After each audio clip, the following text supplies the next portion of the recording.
Hello and welcome to our QR code tutorial on how to set up a workplace sign in and sign out form using Google Forms and QR codes. So I just put in Google Forms. I use Google because it's free. You can do a lot of things with it. So when we get into the forms, you have two options. You can either create a blank form or you can start off with a whole new form. So I'm going to use this contact form and then just re-edit it for my use. So we click on this. Now you can start off by putting your own logo, etc. up the top there. Just go into this side here and go header, upload file. And then, as I said, you can use one of theirs or upload your own. Just click browse. Then I'm going to use this one here. Give you a box then to edit it in that area. So make sure you have the area ready to go so you can see the box there. I'm just going to go up there and workplace sign in. As I said, you can put your logo, anything you want, the name of your business, etc. And as you can see here, you can also adjust all the text, the colors, etc. So I'm just going to close that. And so we're going to call this,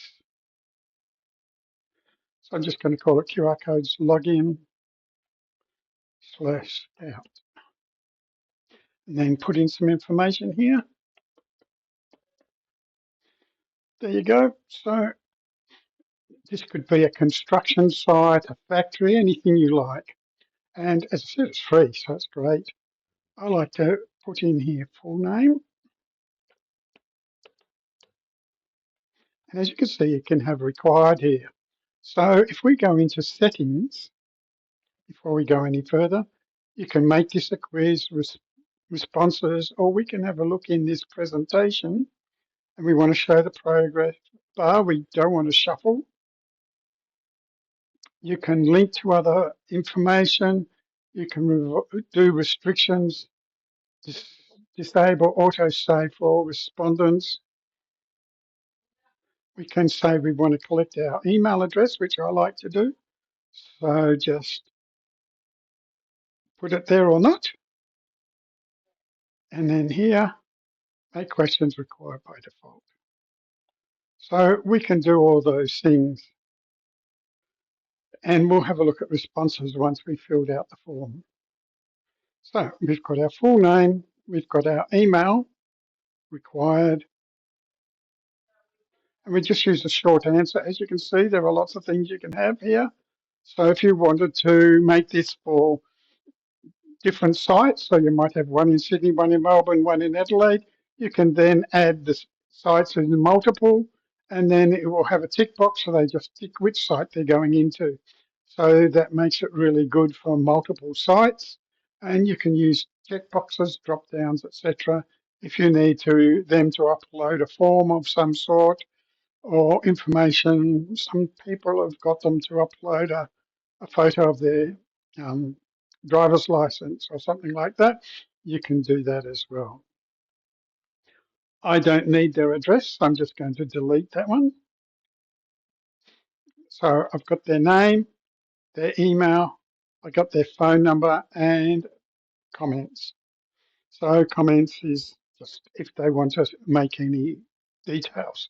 So we can save that then and we can publish it. So then we go publish. Anyone with the link can fill it in and then we will just go publish. We can then click on the shorten URL and go copy. So open a new page.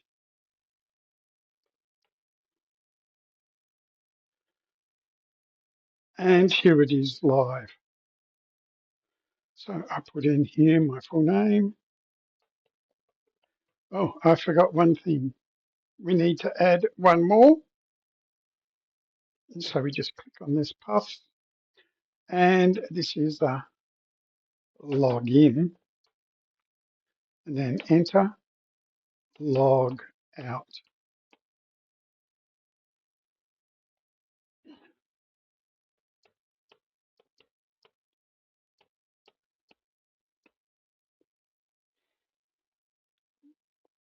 So we can then save that, just go published, save, and then we can go back to our form, go refresh, and here it is. So let's fill it in. Quentin Brown, email 123 at gmail.com. We're going to log in this time. 123. And then we can just go submit. And they can go back and edit if they want. Now, if we go in here and do a refresh, we can see we have one response.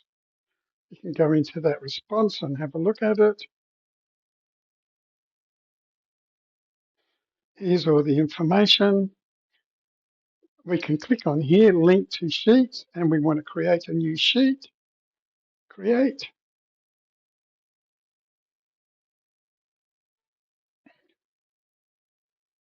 So now we have a sheet all with that information dated and time-stamped.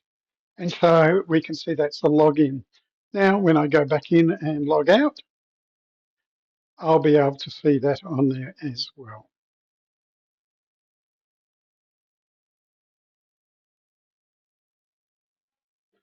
Now, as you can see, I can only fill out this form once, so I need to go back into those settings. So I just click the little pencil. Only I can see that because it's in my account. I can go back into settings, responses. So I'm going to turn off the ability to edit, and I'm also going to turn off the limit to one response. I'm going to save that. So now I'm going to go back and I'm going to scan that QR code and it's brought it up again. So now I can put my name in again, email, and I'm going to, this time I'm going to log out, no comment, oh, great site, and submit. And when I go into my information again, here it is. I've got my login and my logout. It's timestamped, so I logged in at 12:08. I logged out at 12:12. Obviously, there's going to be hundreds of other login, etc. here, so you can then treat it like any spreadsheet. You can download it, you can sort it, etc. So you can sort it by name. So you could do a sort to find Quentin, and then it would bring me up with those two entries. So that's how easy it is. What we do now is we will go to QR Codes Australia and we can go to the site generator.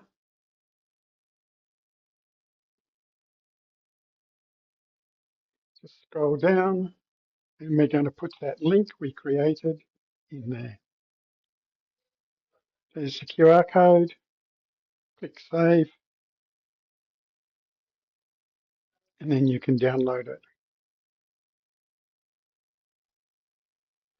As a PNG, SVG or PDF, print it on your posters and put it on the door. They use the same QR code to sign in and out. And as I said, you could use it for multiple sites as well. It's a good idea probably to print it on something that's weatherproof if you're going to put it out in the weather, or make sure you cover it with plastic or something to protect it. Now, obviously, if you want to use a dynamic QR code, which will show you how many scans, etc., it gets, you can come here and order a QR code. You can get two for the price of one at the moment, and you can sign up and get two for $22 a year. Just gives you a bit more information about how many people are scanning it, where they're scanning it, etc.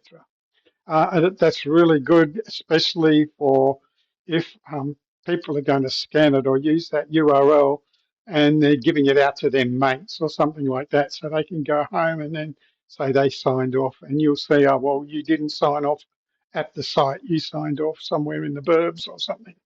So all those things help a lot. So hope this helps you. Look forward to seeing you and providing you with the information. My name's Quentin Brown from QR Codes Australia, hoping you enjoyed this short tutorial.